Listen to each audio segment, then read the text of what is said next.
He once gave a bear a treat. Now, he finds himself surrounded by the entire bear family. Morning mist draped the great Smoky Mountains like a shroud, turning the ancient ridgelines into pale phantoms beneath the awakening sky. Walter Boone adjusted the cracked leather strap of his well-worn camera and stepped mindfully over a mossy fallen log, his scuffed boots gripping the moist ground below. A T-73, Walter moved not with speed, but with precision, each step the product of years spent crossing dangerous terrain. From chaotic battlefields on 3 continents to the quiet, breathing forest of Tennessee that had slowly become his refuge at T.O. Walter, the woods were more than trees and silence. They were a sanctuary, a sacred cathedral where the ghosts of his past finally found a place to rest. His beard, streaked with silver, collected droplets of dew as he followed a narrow trail winding through towering pines and timeless oaks. The weight of his camera felt right in his hands. It was an extension of himself. Once, it had captured death, tragedy, and the unraveling of civilization. But now, it bore witness to life, beauty, regrowth, and the quiet healing of a man no longer at war. It had been 23 years since he'd laid down his press badge. Yet the memories lingered, sharp and unrelenting. Sarajevo, Baghdad, Mogadishu, cities where his lens captured humanity's most broken moments. But it wasn't war that finally drove Walter into the solitude of these mountains. It was a phone call. One quiet Tuesday in October. The voice on the line was calm and formal, a military chaplain. "Mr. Boone, I'm sorry to inform you. Your son, Lieutenant Michael Boone, was killed in action." Michael had been everything Walter wasn't: bright-eyed, kind, quick to smile. He hadn't joined the army for glory or medals. He'd done it out of a belief that maybe, just maybe, he could help fix the world. Before his final deployment, he gave his father a battered, silver-plated harmonica. "Play something beautiful for me if I don't make it back," he'd said, smiling. Neither of them knew how true those words would become. Now, Walter paused. He pulled the harmonica from his coat pocket and traced its familiar edges with his thumb. The instrument had become his companion in mourning, its quiet, aching tones a language he could speak when words failed him. For 23 years, he had played that tune every morning. What began as sorrow had slowly become something softer, something like peace. The fog had begun to rise, revealing the forest's full autumn brilliance. Crimson and gold maple leaves blazed against the backdrop of steadfast evergreens. Somewhere in the distance, a woodpecker tapped out a steady rhythm, the forest's own heartbeat. Walter raised his camera, a trusted old Nikon, battered, but loyal through decades of fieldwork, and began scanning for the perfect shot. Light, he knew, was everything. It could turn devastation into divinity. He'd learned that in Beirut, where a beam of sunlight had once made rubble look like redemption. As he adjusted his settings, eyes fixed on the light, he didn't notice the forest floor giving way beneath him. A thick layer of leaves masked a depression, a bear's winter den, padded with pine needles and softened earth. That Walter's next step found only air. The world tipped sideways. He fell hard, tumbling down, his camera flung from his grip. It hit a root with a solid, heart-sinking crunch. Pain exploded through his shoulder as he hit bottom, debris tumbling after him. He lay still for a moment, breath ragged, mind whirring. Aches, bruises, but no broken bones. Then came the sound. A low huff. Soft, but unmistakable, movement rustled. Above, small bodies shifting through the underbrush. Walter's stomach dropped. This wasn't just a random hollow. He'd landed in a den. And he wasn't alone. 4 dark faces peered down at him, eyes wide with wonder. Bear cubs, small, fuzzy, and no larger than spaniels. Their fur was thick with youth, their eyes curious, not fearful. One of them, the biggest, cocked its head in innocent fascination. Another stayed behind, peeking cautiously. A third stared at Walter like it could read his thoughts. And the fourth looked dangerously close to tumbling in with him. Walter's heart pounded. Slowly, carefully, he turned his head. There she was, 30 feet away. A full-grown black bear sat silently among the trees. Easily 300 pounds, her frame was strong, regal. Her dark eyes locked on his. Walter braced for the charge, but it didn't come. She simply watched, no growl. No aggression. just quiet observation, as if curious about this gray-haired stranger who had fallen into her children's world. Walter had spent years photographing wildlife. He knew black bears weren't usually aggressive, not unless their cubs were threatened. And this was something else entirely. He stayed perfectly still. Every instinct screamed not to move. The cubs, however, had no such caution. The biggest one clambered down into the pit, landing in front of Walter with a grunt. He was male, with an oversized pair of ears and a white patch across his chest like a smudge of paint. He sniffed Walter's fingers. Then, gently, he licked them, rough, warm, and curious. "Easy there, big guy," Walter whispered, his voice barely more than breath. The cub's eyes were impossibly deep, filled with the same kind of wondering curiosity that Michael once had as a child. And just like that, more cubs began to descend, emboldened by their brother's bravery. The smallest, a cautious female with a mottled patch near her eye, stayed just out of reach, watching him like a puzzle she intended to solve. Another, a bold and mischievous cub, had already found Walter's fallen camera and was batting the strap like a toy. But it was the fourth cub, the smallest of all, that truly caught Walter's heart. He had fur so dark it seemed to drink in the light. With a quiet grace, he padded over and nestled against Walter's leg as though they'd known each other forever. Walter slowly extended a hand. The cub didn't flinch. Instead, he leaned into the touch and released a soft, satisfied sigh. Something shifted inside Walter, a warmth he hadn't felt in years. These weren't monsters. They weren't threats. They were children, innocent, curious, and heartbreakingly trusting. The biggest cub nosed around his jacket pockets. The mischievous one managed to wrap the camera strap around its neck like a scarf, parading about with comical pride. Time slowed. The forest faded. All that remained was this moment, this den of life and strange, sudden connection. He heard the soft steps of the mother above, but she still didn't come. As if she, too, understood this fragile peace. Eventually, Walter knew he had to leave. With exaggerated care, he began to rise.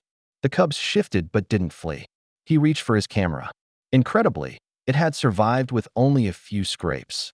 Climbing out of the den was harder than falling in. Every joint protested. His shoulder ached. But he made it. The mother bear was still there. She met his gaze. And then, without a sound, turned and melted into the trees like a shadow. The cubs didn't follow. They clustered at the edge of the pit, mewling softly. One, the dark-furred little male, climbed out and walked straight to Walter, unafraid.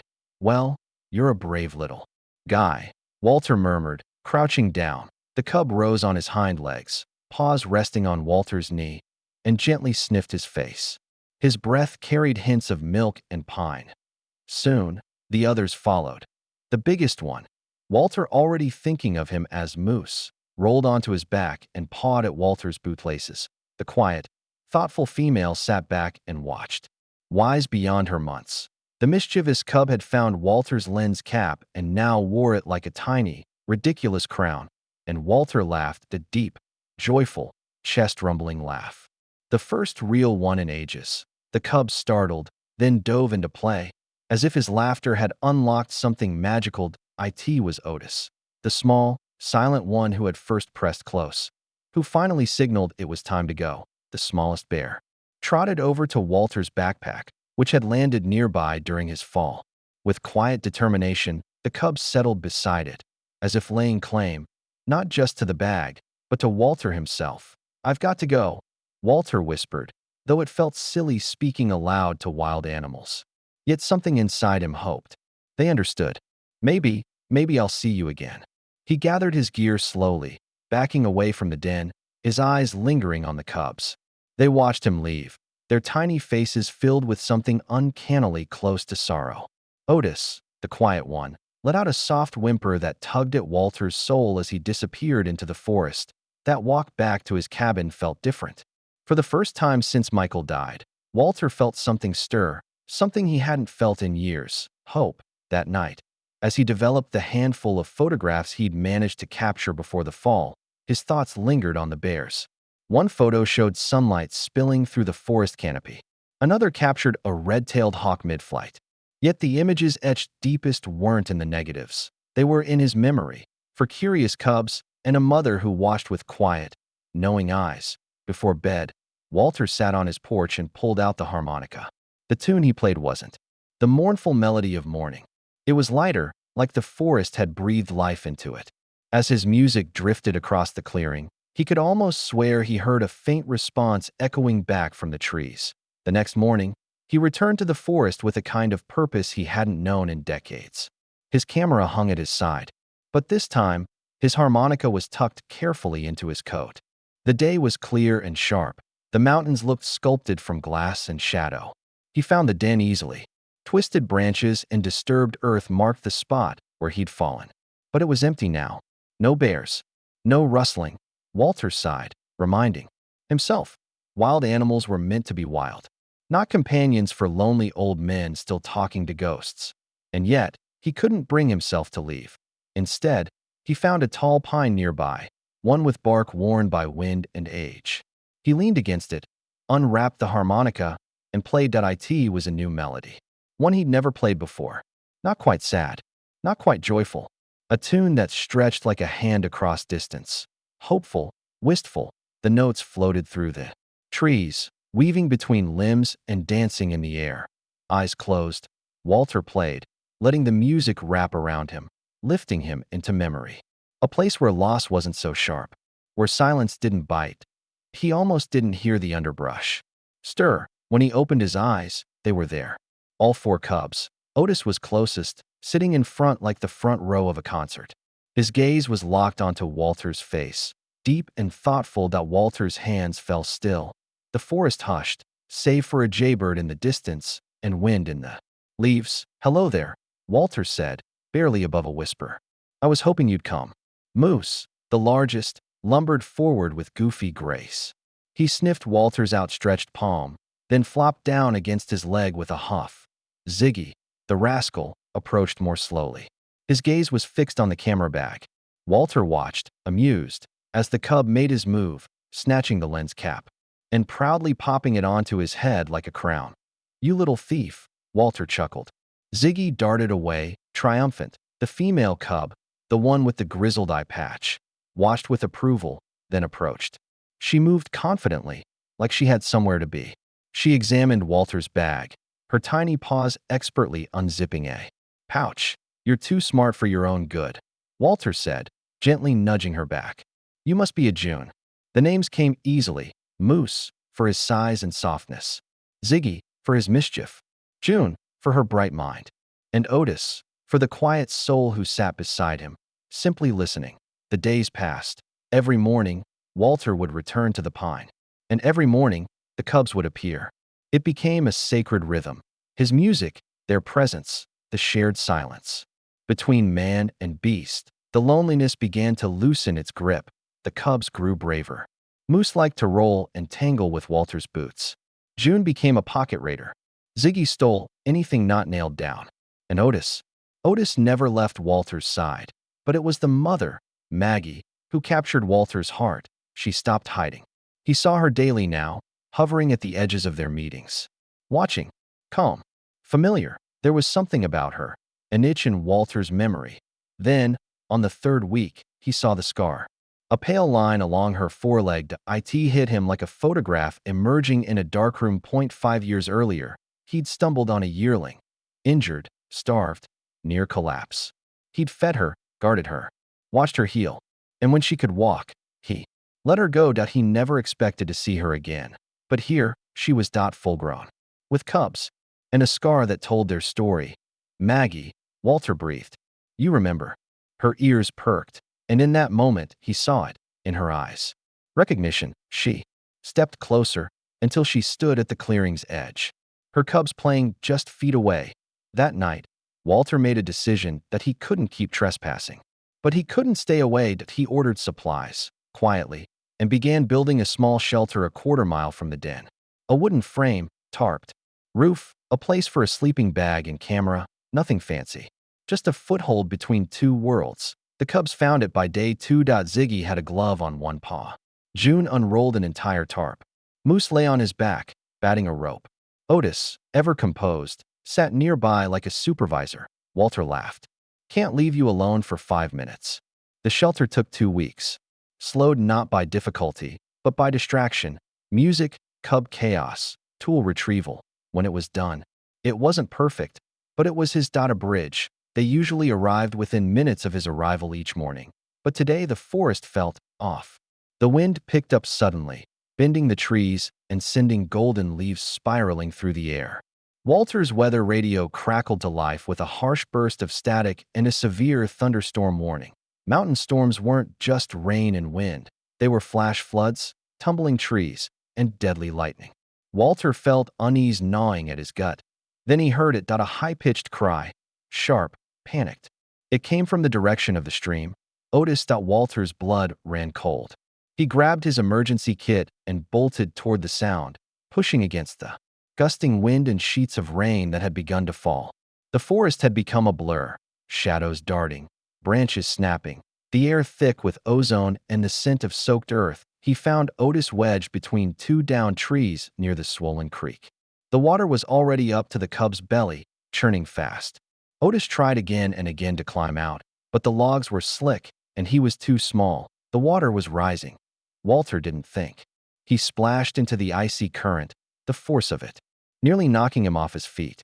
His breath caught at the cold, but he pressed on, his boots slipping over mossy rocks. He reached the cub and secured one end of his hand winch, a tool meant for dragging cars, around a nearby oak. Using the winch cable as a lifeline, he began levering at the logs with a steel pipe, inch by painful inch. His shoulders screamed in protest, old muscles straining. Rain soaked him to the bone. The stream rose higher.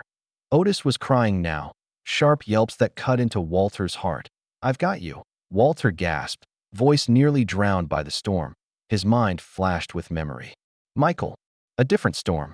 A different rescue that never came. Not this time. Not again. With a final heave, the log shifted. A narrow gap opened. Otis scrambled through with a yelp, claws scrabbling on wet wood. Walter caught him, holding the soaked, shivering body against his chest. The cub's heartbeat was frantic, but Walter had nothing left. His knees buckled. The current caught him. He slipped, falling into the stream. Still clutching Otis, he tried to keep the cub above water, but the flood pulled him hard. Toward roots. Toward rocks. Then, teeth. Not sharp, not cruel. Gentle. Maggie. She had come.